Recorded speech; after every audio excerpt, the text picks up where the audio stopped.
여돈의 주식 이야기 여의주 오늘도 돌아왔습니다. 어제 시장의 반등, 시가총액 상위 5개 종목 가운데서 저는 현대차의 주가의 상승이 꽤 눈에 띄었습니다. 현대차뿐만 아니라 기아도 주가가 함께 4% 이상 강세를 보였는데요.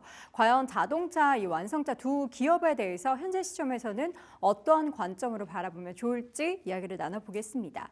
현대차, 내가 제일 크게 반등했지 하면서 얘기하는 것 같았어요. 앞으로도 이 저평가된 주가를 해소할 수 있을지 하나씩 열어보겠습니다. 자, 현대기아차 그동안에 시장에서 아무리 자사주 매입한다, 주주환원책 한다라고 해도 주가가 영 힘을 내지를 못했습니다. 절대적 저평가 구간이라는 현대차와 기아.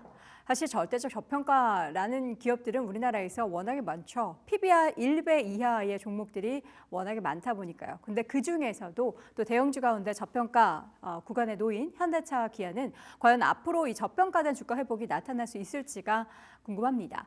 지난 1년 사이의 주가의 움직임입니다. 올해 주가는 현대차와 기아는 같은 좀 궤를 하죠. 파란색이 현대차고 노란색이 기아인데요.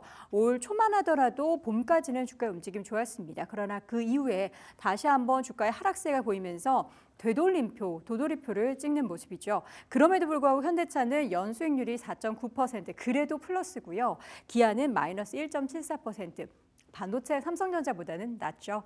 최소 배당금 1만 원 그리고 5천 원에 대한 의미 부여, 과연 시장은 어떻게 하고 있을까요?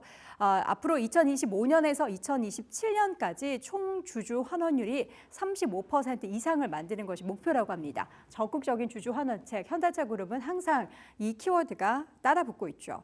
회사 상황이 악화돼도 현재 주가 기준으로 해서 최소 배당 수익률을 계산을 해보면 현대차가 약 5%, 기아차가 5.4%, 예금보다는 높죠. 물론 주식에 거는 목표는 훨씬 더 높을 수 있겠지만 그래도 5% 평균 이상은 나타날 것이다라는 겁니다.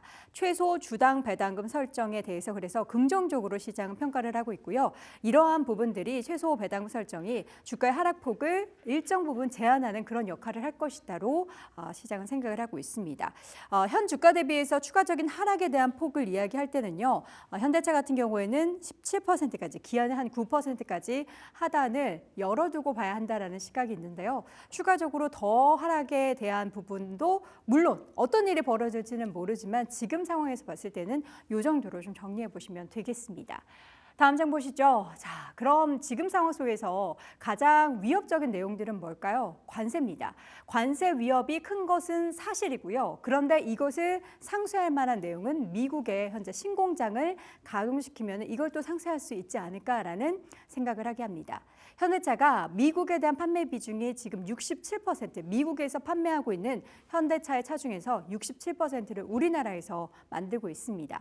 전기차 같은 경우에는 95%가, 그리고 하이브리드 차 같은 경우에는 67%, 그리고 미국에서 제네시스 참 잘 나가죠. 이 차도 66%가 모두 국내에서 만들어서 미국으로 수출을 하는 그런 상황에 놓여 있습니다. 그래서 이 메타플랜트, 지금 미국에 있는 공장을 미국 현지화를 더 확대해서 관세 리스크를 낮추겠다. 미국에서 만들어서 미국에서 팔게 되면은 관세를 물지 않게 되죠. 그렇게 지금 만들겠다라는 거고요. 근데 이렇게 된다면 미국 생산이 확대가 되고 그러면 한국 공장의 미국 수출은 감소하게 되죠. 자연스러운 수순입니다. 그렇기 때문에 미국을 또 대신할 수 있을 만한 수출 시장을 확보하는 것이 중요하다. 왜냐하면 국내 가동률이 떨어지면 안 되기 때문에 그 또 유지하기 위한 다른 수출 국가가 필요하다는 겁니다. 지금 옆에 표를 보시면요. 현대차의 국내 수출 지역별 비중을 보겠습니다. 미국이 압도적으로 지금 많고요. 그 다음으로 지금 회색이 서유럽, 그리고 그 아래 어두운 검정색이 동유럽형이고요. 그러니까 유럽형 비중을 조금 더 높이고 싶겠죠. 남미형 비중은 좀 저조하긴 하지만 유럽 쪽에서 더 판매가 확대가 된다면 그런 기대감을 갖고 있기 때문에 앞으로 과연 현대차가 미국 외에, 미국이 줄어들었을 때 어떠한 국가에 있어서의 파이가 더 늘어나게 될지도 관건이 되겠습니다. 다음 장 보시죠. 자, 최근에 11월 말이었죠. 자사주 1조 원 매입을 공식화했습니다. 그런데 주가는 11월 이후에 계속해서 내림세를 겪고 있죠. 물론 12월 초에 비상기형 관련한 이슈가 있기는 했지만 그럼에도 불구하고 현대차는 계속해서 고점 대비 힘을 내지 못하는 이유, 여기에 자사주 1조 원 매입 소식도 시장에는 약발이 통하지 않았습니다. 8월에 기업 사명회 이후에 기다려왔던 밸류업 모멘텀이거든요. 그럼에도 불구하고 주가에 제대로 반영이 되지 못해서 아쉬운데 1조 원 규모의 자사주 매입 가운데 7천억 같은 경우에는 소각이 전제된 주주가치 재고를 위한 목적이다라고 발표를 했습니다. 1조 원 규모의 자사주 매입, 이게 올해부터 2027년까지 총 5조 원 규모의 자사주 매입에 대한 플랜을 가지고 있는데요. 지난 11월 28일 이후 3개월 동안 합산 1조 원, 그리고 일간 최대 1,000억의 수급이 들어오는 겁니다. 하루에 특정 기업에 수급이 1,000억씩 들어온다는 것은 지금처럼 메말라 있는 수급이 공백이 나타나고 있는 시장에서 특정 기업으로 1,000억씩 들어간다는 건 굉장히 큰데요. 그럼에도 불구하고 주가가 하락하니까 답답할 노릇이죠.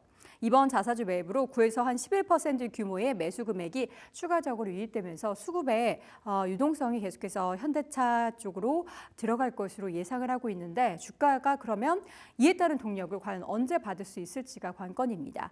좋은 이야기도 있고요, 안 좋은 이야기도 있습니다. 그런데 결국에는 본업을 잘해야겠죠. 마지막 장 보겠습니다. 자사주 정책은 어디까지나 주주 환원의 그 보완적인 성격이기 때문에 지속 가능한 실적에 대한 우려감이 얼마나 큰지, 그것을 얼마나 잠재울 수 있을지가 관건이 되겠습니다. 트럼프 관세 부과 가능성 등에 대한 대외적인 불확실성은 여전히 지워지지 않는 악재죠. 계속해서 1월 이후에 본격적으로 관세가 얼마나 높게 나타날지, 그리고 미국 공장에서 제작되고 있는 그 제품이 미국 현지에서 얼마나 판매가 될지, 국내에서 이제 수출하는 양을 줄였을 때 국내 그 공장 가동률은 어떻게 유지될지가 관건이 되겠는데, 이거는 뭐 하루아침에 결론이 나는 게 아니라 내년 내내 계속해서 현대차를 끌고 갈 만한 동력이 될지 아니면은 발목을 잡을 악재가 될지가 결정이 되겠습니다. 경쟁이 계속해서 심화되고 있다고 하죠. 어제였죠. 테슬라의 주가가 중국에서 전기차 관련한 가격 경제 심화 이슈로 좀 주가가 하락했는데, 중국뿐만 아니라 뭐 미국, 유럽, 우리나라 할 것 없이 관련한 뭐 EV도 그렇고요. 자동차 자체에 대한 경쟁 심화는 계속해서 펼쳐지고 있습니다. 이 경쟁 심화를 탈피하고 거기에서도 판매량을 높이기 위해서는 인센티브가 더 증가할 수밖에 없는 거겠죠. 옆에 차를 보시면 현대차의 미국 판매 라인업의 차량과 인센티브에 대한 추이입니다. 초록색 그 차트를 보시면은 인센티브가 엄청나게 올라갔다가 지금 낮아져 있는 수준이긴 하지만 여전히 높고요. 현대차의 포트폴리오 차량으로 추정되고 있는 부분도 올라가기 때문에 자연스럽게 그 부분도 함께 올라가는데, 이게 최근 저점 대비해서 2023년 대비해서 엄청나게 인센티브가 올라갔다. 이 말인즉슨 관련한 그 매출 구조에서 순수익이 조금 줄어들 수밖에 없는 그런 상황입니다. 그리고 EV 쪽에 있어서 점유율 하락에 대한 우려도 있죠. 미국에서는 지금 트럼프 당선 이후에 전기차 관련한 보조금을 축소할 것으로 예상을 하고 있죠.